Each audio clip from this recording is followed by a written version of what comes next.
En vue de l'intervention imminente des Occidentaux en Syrie, une opération qui devrait prendre la forme de tirs ciblés et limités dans le temps. The New York Times explique que Barack Obama cherche à définir une action militaire qui permette de neutraliser et de détruire l'arsenal chimique du régime syrien, mais que le but de cette opération n'est ni d'évincer Assad, ni de l'obliger à s'asseoir à la table des négociations. Le journal évoque une opération qui ne durerait, Hélène, qu'un jour ou deux. Des tirs de missiles de croisière Tomahawk lancés depuis les destroyers américains qui croisent actuellement en Méditerranée. Ces tirs ne viseraient pas directement, bien sûr, les stocks d'armes chimiques, ce qui comporterait le risque de provoquer une catastrophe humanitaire ou environnementale, mais ils viseraient les unités militaires qui sont à l'origine de ces attaques chimiques. Bref, moins de 50 sites au total évoqués par le journal, une opération essentiellement symbolique qui n'entraverait pas les capacités du régime à frapper les populations civiles de toutes les autres manières possibles. Bref, rien qui diminue de façon significative la violence en Syrie, limite le flot des réfugiés ou oblige enfin Bachar el-Assad à négocier.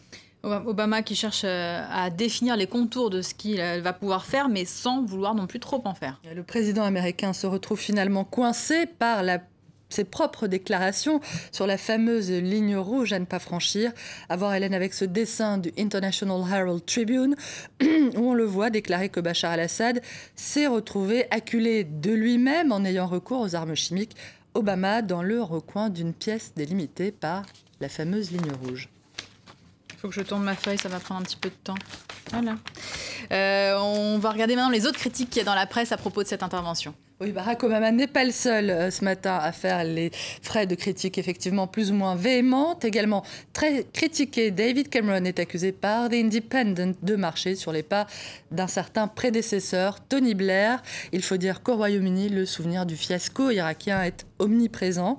La guerre en Irak, dans laquelle Tony Blair, on s'en souvient, avait, dans le sillage de George W. Bush, entraîné son pays sur la base d'accusations mensongères, les vraies fausses armes de destruction massive de Saddam Hussein. Ce dessin du journal The Independent montre Barack Obama et Cameron dans une galerie des glaces où leurs reflets sont ceux de George W. Bush et Tony Blair, la guerre en Syrie remplaçant la guerre en Irak. Barack Obama qui doit prononcer aujourd'hui un discours à Washington depuis l'endroit même où Martin Luther King avait prononcé son célèbre I Have a Dream, c'était il y a 50 ans jour pour jour. La presse américaine revient évidemment largement sur ce discours historique, sur les circonstances dans lesquelles le Dr King a prononcé ces mots. Une partie d'ailleurs tout à fait improvisée de son discours ce jour-là. 50 ans après, constate The Washington Post, il reste encore beaucoup à faire pour parvenir à cette société rêvée par Martin Luther King, cette société où l'égalité des hommes ne serait pas jugée, où les hommes ne seraient pas jugés sur la couleur de leur peau. Bien sûr, écrit le journal, beaucoup de progrès ont été accomplis depuis, mais beaucoup d'Américains souffrent toujours de la pauvreté, du chômage, de la discrimination et de la violence.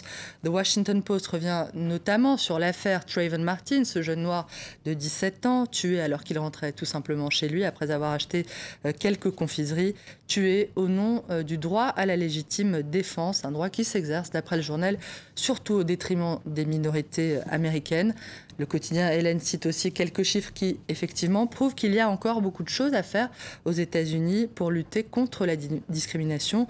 Le taux de chômage, notamment, qui touche 12,6% des Afro-Américains contre 6,6%, soit la moitié de la population blanche. On va donc lire la presse américaine pour tout savoir sur tous ces efforts et ces progrès qui ont tout de même été réalisés aux États-Unis. Merci beaucoup Hélène, c'était la revue de presse internationale.